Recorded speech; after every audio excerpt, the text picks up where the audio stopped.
Bali, Indonesia, a tranquil haven that attracts travelers from around the world. But what will happen here in the coming days will cause the world to stop and think and consider its very existence as we know it.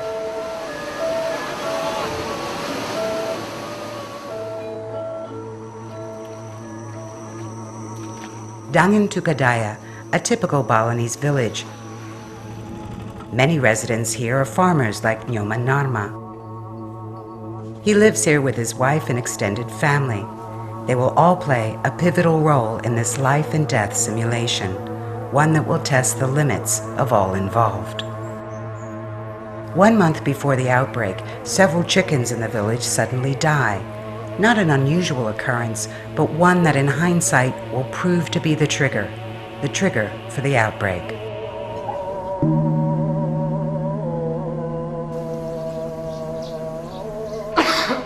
Meet patient A, a 45-year-old man who visits a local clinic after waking up with a cough and high fever. He's also had contact with dead chickens just 5 days beforehand.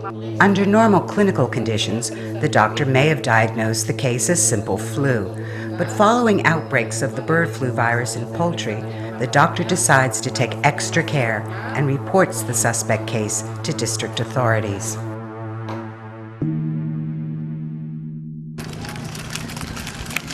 Several days later, on the other side of the village, a man is on his way to have lunch with a friend at a local food stall. But what he doesn't realize is that he too is carrying the virus. And in a few moments, his friend Inyoman will become the next victim.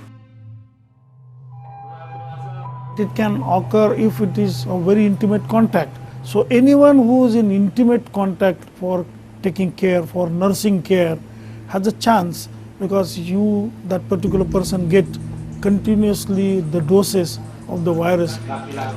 Inyoman quickly becomes ill and goes straight to the local hospital. Following reports of similar symptoms in other patients, doctors take extra care in treating Inyoman. X-rays show a severe lung infection. Diagnosis: deadly flu. The case is reported to central authorities. A team from the local health department arrives at Inyoman's house to check on his family. His son has flu-like symptoms too and will soon join his father at the hospital. By now, there are 5 suspect cases. At this stage, it's believed that the only source of the virus, known as H1N1, is poultry, and so authorities begin culling all birds in the area. By burning and burying, they hope to stop the virus from spreading. National and provincial health teams work with district authorities to investigate the cases. So far, they find 10 more. Tests confirm the virus has mutated. So far, 8 people, including Inyoman, have tested positive. District authorities announce that the deadly virus can now be transmitted easily from person to person. And for now, there is no cure.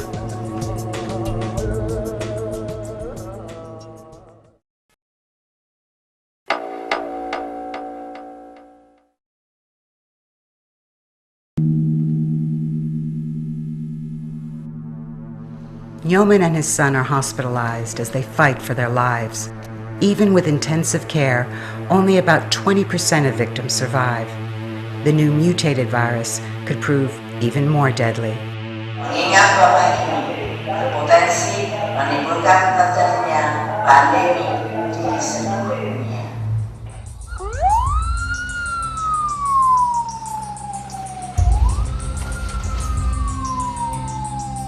Security personnel move in and set up a command post just outside Tukadaya.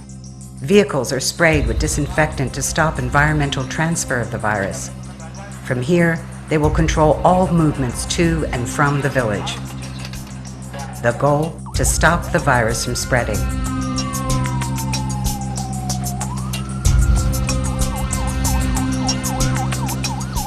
All roads leading in and out are cordoned off. This is the first line of defense.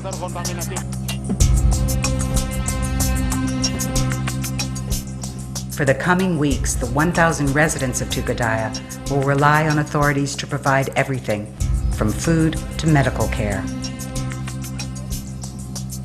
Kepada masyarakat Desa Dangin Tukadaya. Health workers update the public with regular announcements, and information on what residents should do to reduce their risk of catching the virus are posted around the village. Untuk mengantisipasi dan mencegah meluasnya. Media outlets broadcast updates and life-saving messages and urge the public to remain calm, while regular media briefings are conducted by national and local authorities in an effort to stop rumors from spreading.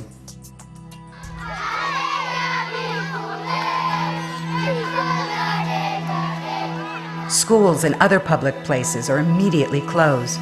Children are sent home with extra lessons to keep them occupied over the coming weeks when they're forced to stay at home.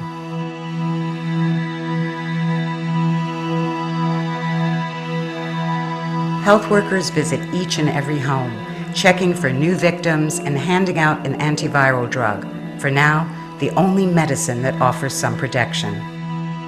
If we do not catch it in time, of course, the transmission will be continuously, and then, of course, bigger problem will occur. So we prevent it right away, and then involving all sectors and also the community.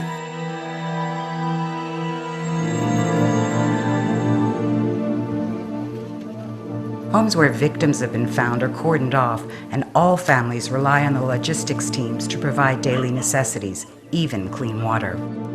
The once bustling village is now like a ghost town. Every school, shop, restaurant, and market is closed. Inyoman's grandson tries to pass the long days at home in his backyard, not knowing if his father and grandfather will survive.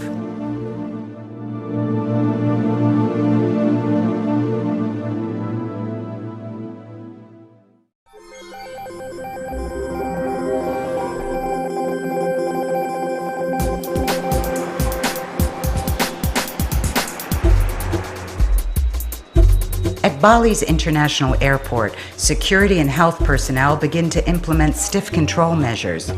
In a potential pandemic, stopping the virus from spreading to other parts of Indonesia and the rest of the world could save millions of lives. Kami mohon maaf karena sedang terjadi wabah pandemi influenza yang terjadi di daerah Dangin Tukadaya, Jembrana. Everyone entering the airport is questioned. Have they been to the affected village? What is their health status? Passengers pass through a thermal scan that detects body temperature. Anyone with a fever is prevented from entering the terminal and boarding their flight. Here, airport workers try to determine who has been near the infected village. Not everyone is happy. Local and international visitors alike try to bypass security and board their flights.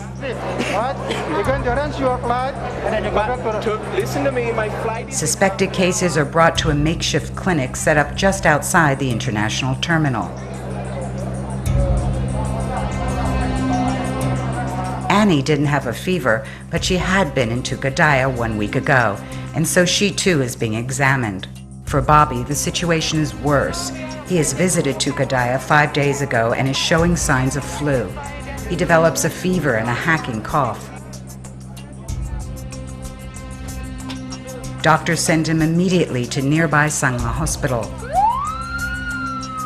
while Annie is taken to an airport quarantine center that's been set up to observe suspected cases. If the outbreak spreads, health workers will soon be overwhelmed. Many may be too afraid to go to work, paralyzing health services. At Sangla Hospital, more and more suspect cases arrive at the emergency. One man has already died, and Bobby's symptoms are getting worse. The virus moves quickly into his lungs, and in a few hours he will suffocate, the first foreigner to succumb to the new virus. Influenza pandemic is a cross-boundaries disease. Nobody immune, not even a single country immune from this disease if it's happened. So it's our humanity and moral obligations to make sure that we can protect our people in our own country, but as well as to protect other countries, people in other countries, so that the virus, the disease, not spread to our neighboring countries. This is our main task not only as one country is Indonesia, but also as a citizen of the world.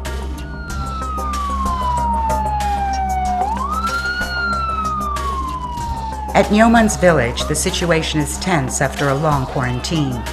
Fearing that they too could die from the virus, residents take to the streets and try to break into a truck carrying food and medicine. This is only a small demonstration, but without quick action from the authorities, not only could the virus spread, but also the violence.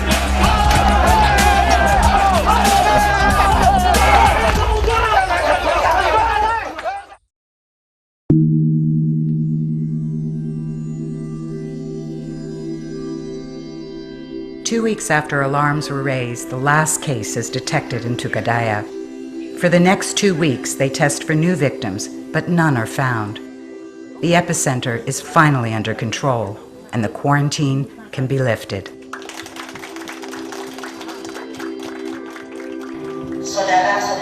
The health minister announces the end to the outbreak. The virus has been contained, and just a handful of people have died, a fraction of what would have happened if the virus had spread.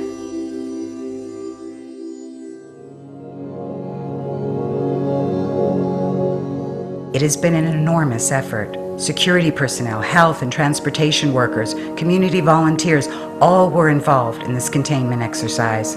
And this is just one village. Had it happened in a major city like Jakarta, New York, Cairo, or London, efforts to contain the virus would have taken thousands of emergency workers, stretching the capability of all sectors. At the Inyoman home, the police line is taken down, and the grandparents are told that the threat is over, and they may now return to their normal lives.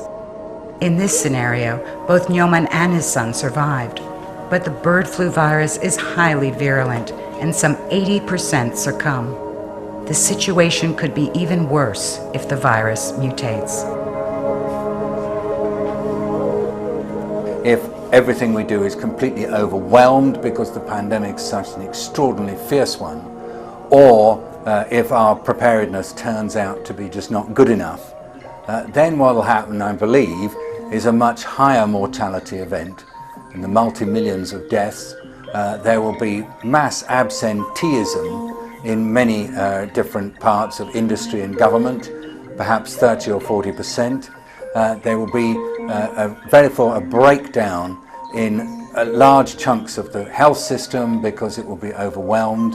There will also be problems with transportation, with essential infrastructure, particularly food and water, telecommunications, law and order.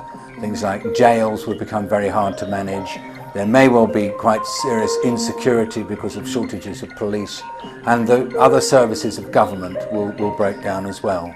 And indeed, the world as we know it will change a great deal, and it'll be a world that's very different from the one that we know today.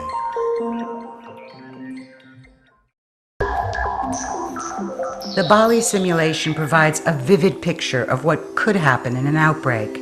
It may have been just an exercise, but the reality is H5N1 has taken several hundred lives around the world, even in Tukadaya, where a mother died of bird flu just weeks after her daughter passed away, leaving her father and his parents to mourn.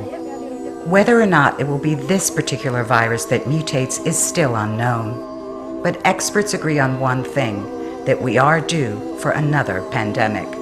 The only question is where and when.